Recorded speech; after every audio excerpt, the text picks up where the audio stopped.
Hey, what's going on, everybody? Samuel Kim here, and I'm back with another one. Today, we are going to be breaking down Reese Poffenbarger, the FCS to FBS transfer who recently just transferred to Miami. Now, there's something that we have to speak on. Cam Ward, also a former FCS quarterback, dog, threw it all over the place at Incarnate Word.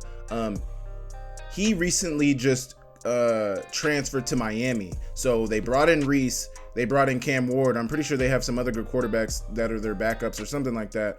I know they have Reese and I know they have Cam Ward. Two FCS to FBS guys. Obviously, Cam Ward played at Washington State this past season, but Reese Poffenbarger is also there. So I don't know if he will transfer out and go somewhere else, or I don't know if he wants to stay and compete. Obviously, he went to Miami for a reason. I'm not sure if they let him know that they were also recruiting Cam Ward. I'm very interested to see how that situation turns out. But as it stands right now, he's at Miami. He was in the FCS at Albany. They went to the playoffs. They made it to the semifinals? They made it to the semifinals against South Dakota State. They lost 59-0.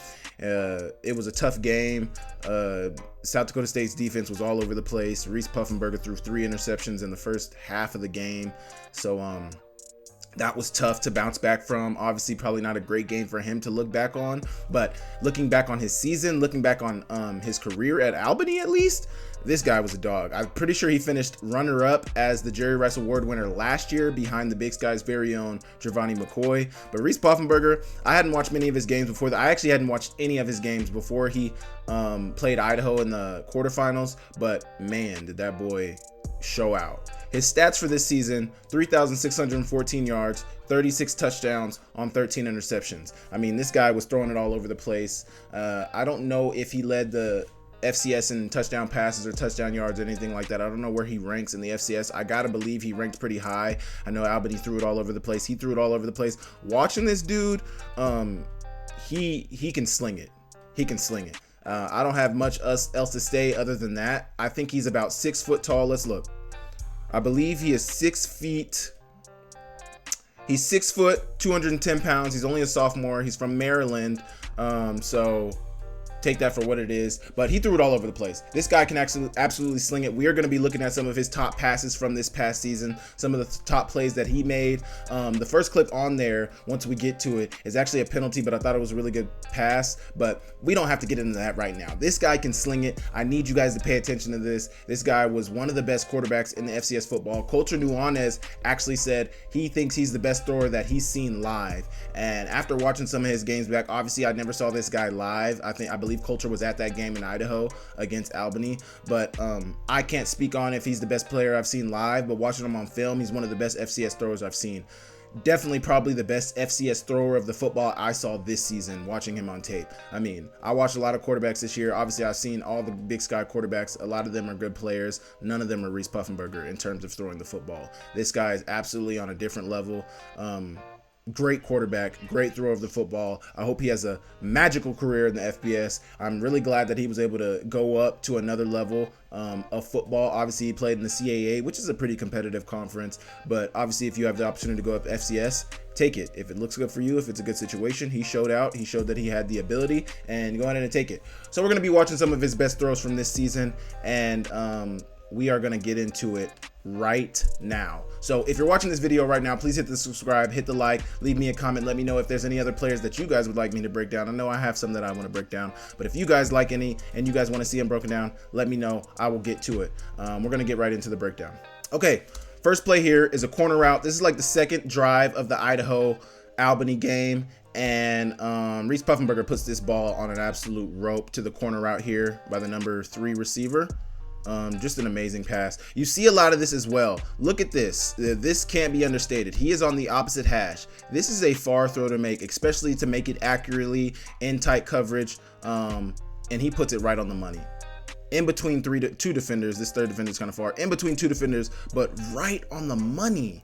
I mean, you see this all over the place on the film when you turn on the film, watch this guy's games back. But this is an absolute rope. Great ball. It came back because of a penalty, but just a great throw. Here we go. We're going to get a post to Brevin Easton right here, who had an amazing game. I think he had like upwards of 200 receiving yards. He had 3 touchdowns. He played phenomenal. But let's watch the throw here. on the move right here, steps up in the pocket, and just, I mean, his feet aren't even, I mean, come on, dude. Come on. And watch this throw. Right on the money. Right on the money. Right on the money. This is absolutely ridiculous. You're going to see plenty of these throws through this cut up, but this is absolutely ridiculous. Absolutely ridiculous. Crazy throw. Watch it right here. Stepping up in the pocket. Just look at that angle that he's throwing this at. Look at his arm angle that he's throwing this at. And it's right in the breadbasket for his receiver. Right in the breadbasket. This is awesome. This guy is an absolute freak. Watch this one. Has to make guys miss in the pocket. I think he does this really well, being able to feel the pressure, make guys miss in the, I mean, this is an underrated spin, but this is a very timely spin. This is a very underrated spin right here, but it gets the job done. And after the spin, what happens after the spin is even more crazy. Spin move, on the move once again, ball on a rope, right to his receiver, who's obviously wide open, but you still got to get it there. And he did exactly that. This is amazing. This is absolutely amazing. Watch this. Make a guy miss, spin move, scramble, get the ball out, and right where his guy can catch it. Amazing play. Here we go right here. This fade route, oh my gosh. Man, I keep saying oh my gosh to every throw because there's so many throws on here that are just so amazing. So one thing I do want to point out about this throw is as a receiver, you usually want to leave a little bit of space for your quarterback to be able to put the ball. I don't think Easton really did that very well on this throw. I mean, he just widens out. He doesn't really try to stack the receiver at all. He just continues to wide. But I mean, Poffenbarger, this throw was ridiculous. Even the ref even ruled it incomplete initially because I mean, watching it live, let's just watch it live real quick. It doesn't look like he was in bounds. I mean, maybe you can say, oh, it looked like he kind of got that foot down. Yeah, but I don't fault the ref for calling this incomplete. This is a very close throw, but they reviewed it and he was in bounds. We got the other views of the catch, so we'll watch the slow-mo. But I mean, this throw and this placement is ridiculous. This is absolutely ridiculous. There is only one spot that this ball can be completed. There's only one spot that this ball can be completed. And Reese Poffenbarger put it exactly where it can be completed. Let's watch it. Right on the money, outside shoulder, only your receiver. He puts it where either you're going to catch it or nobody's going to catch it. And his guy caught it. Let's watch these other angles. Foot down, ball in hand. Foot down, ball in hand. That is a catch. Foot down, ball in hand, that's a catch. We got a couple other views. Let's watch them. Foot down, but I mean, look at this placement. Look at this. This is ridiculous. There was nowhere else you could put that ball.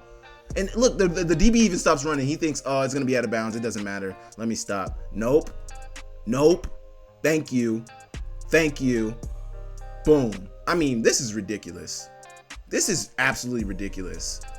And I mean, let's watch this throw. So this is the touchdown that gave them the lead. I think this ended up being the difference maker in the game. But just another throw on the run, on a rope, to his guy. I mean, amazing. Amazing. I had no idea about him. I'm pretty sure I had heard Reese Poffenbarger's name before this game. I think the only time I had heard his name was when they talked about Giovanni McCoy and how Reese had ended up second to him in the Jerry Rice Award. But man, this is crazy. I believe they were trying to run like two towards the sidelines type of play. It looked like one guy on the inside. It looks like this inside receiver had ran it out. And then it looks like Brevin Easton was running a corner, so they were trying to get two along the sidelines with the out in the corner. And then Easton ended up turning it up. I believe we have the end zone view, and Easton ended up turning it up for his quarterback, who put it right on the money. That's crazy. That is a great throw. Let's watch it here. It looked like you got an out here, and it looked like Easton was on a corner, and he kind of turned it up. This is also a great play by Easton. First off, for his quarterback to put it out there for him, but for Easton to make the blind side turn, track the ball, and touchdown. I mean, the ball is ridiculous. The ball is absolutely ridiculous. Don't make no mistake about this. The throw is absolutely ridiculous, but great play by Easton as well. Really good job. They ended up winning that game and ended up getting smacked next round by South Dakota State. Right here, we're going to get a fade to Easton once again. Just amazing ball placement. Kind of lags right here at the top of the catch, but great ball placement. I mean, just once again, he's on the opposite hash, making this throw all the way to the opposite side of the field. He does this a lot. I mean, his arm strength shows up all over the place when you watch this guy, and he has great placement as well. Really good job right there. Really good job. Great ball. Great job. Here we go again in that Maine game. Maine, I believe, was one of his best games of the season. I think he threw for 300 yards. He might have had 4 touchdown passes in the game. But, I mean, once again, him scrambling, going to find somebody. Great catch by his receiver here. Really good catch by his receiver here. But just a really good ball from Poffenbarger on the scramble here. He makes a lot of good throws on the run where he's moving. And you see this a lot in the NFL today too. I don't know how scouts rate this guy. I don't know how scouts think about this guy. I know he can throw the ball all over the place. I know that's something that scouts look for these days. But also his ability to be able to make the play when the play breaks down, his ability to be able to handle it and still get the ball downfield. I know that's something that a lot of NFL quarterbacks are doing right now, and I know that's at a premium right now in the NFL, and he's got it. So I don't know where he's projected right now from scouts and things like that. Obviously he's only a sophomore, so he's got a little bit of time left before he's reached that. We'll see how this next season goes, but I mean, some of the things you see him do in terms of throwing the ball down the field are absolutely ridiculous. Watch this throw. Right on the money. Just right on the, I mean, great catch from his receiver. That cannot be understated. This is an amazing catch. But just the ball placement is ridiculous. It's ridiculous. It's ridiculous. Anyway. Okay, next. I think this is the post here. Once again, on the move. Dude. This throw is stupid. Rolling to his left. Just look at that. Look at that. On the money. It's on the money. It is on the money. Right in the breadbasket. I fully understand why this guy left and went somewhere higher. Nothing against Albany. Albany's a great team. I'm pretty sure they have a great coach, great program, everything. But, I mean, this guy with the talent that he had, I fully understand why he had to do what he had to do. I fully understand. Because he has the ability. And that's my thing. I'm not even going to get into the transfer portal right now, but that's my thing. Like, with a guy like this, with the talent that he has, he fully deserves to be able to go up to the next level and test his skills at the next level in terms of going from FCS to FBS. And, I mean, you watch this guy, and he's fully got... That throw is ridiculous. Right in the breadbasket. Amazing throw. Here we go. On the run again. Oh, this is the same throw. You just get a wider view of it. Watch it. Look at the arm angle. He's rolling to his left. Just... on an absolute rope to his guy, right in the breadbasket. Great throw. Great throw. Great throw. Here we go. Little play action. Post. Little underthrown. This guy seems to be wide open. I wonder who was supposed to be covering him. The guy seemed to be wide open. Anyway, though, gets it to him, and Brevin Easton does the rest. It's a touchdown. Probably not one of his better throws right there. Maybe there was like a double move at the top, because I know right here looks like he's about to run like an over. Maybe he ran like a fake over upfield. I don't know how he got this DB lost, but the DB was lost. Ball got to him. Great play. Touchdown. Really good job. Not one of the better throws we've seen so far on this cut up, but you're going to see this post here. Post. Once again, a dime. One of the only throws we've seen on this cut up where he's not on the move, having to make guys miss, but just once again, another amazing throw right on the money, and it's a touchdown. Like I said, this clip is a little cut up, but you get the picture. Over the top, post. I mean, the ball every time as well, just the ball is beautiful. Beautiful spiral every time he throws the ball. Amazing. And a touchdown. Here we go. More of that New Hampshire game. I'm pretty sure he had a pretty great game against New Hampshire as well. Man, another one. This looks to be a little underthrown once again. I don't want to call it underthrown, but the receiver had to make an adjustment to the ball, but slinging it across the field once again. He's on the opposite hash, backing up basically and throwing it across the field. Great job. Touchdown once again. Get to watch it from the end zone angle. Reset the pocket. Look at this. Reset the pocket. He sees this guy win inside. This is really good by him. Sees this guy win potentially inside. Reset the pocket. Set and throw. Ball up and down. Touchdown. Let's see what we got here. once again, another perfectly placed fade ball. Perfectly, I mean, every time this guy is throwing the ball deep down the field, it's perfectly placed. And obviously this is just him throwing deep. I didn't put any of his intermediate stuff. I think he throws the ball very well across the middle of the field as well. I think he processes very fast. I was simply just in awe over some of the throws that he made, some of the deep balls that he hit during the season, especially when I saw him in the Idaho game. That was my first time seeing him on live television.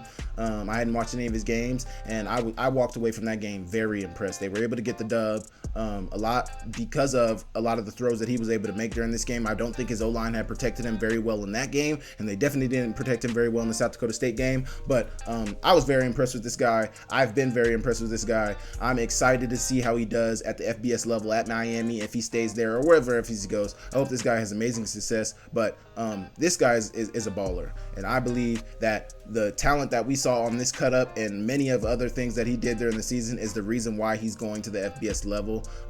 This is an example. I'll say it again. This is an example of somebody where the transfer portal is needed. This guy has talent. This guy shows he has talent on the field, and he's able to go to a higher level. Obviously, the fans and everybody who roots for him would hope that he stays at Albany, but I mean, when he's got that ability, we can all see it in front of our face. He's got amazing ability, and I think he deserves to be able to show that at the highest level. So I appreciate you guys for watching this cut up. I think this guy is absolutely ridiculous. I thank you guys for tapping into this channel. If you guys are watching the channel, please hit the subscribe, hit the like. Let me know anybody else you guys want to see me break down, and I will do it for you guys. Thank you guys, and I'll catch you guys next time.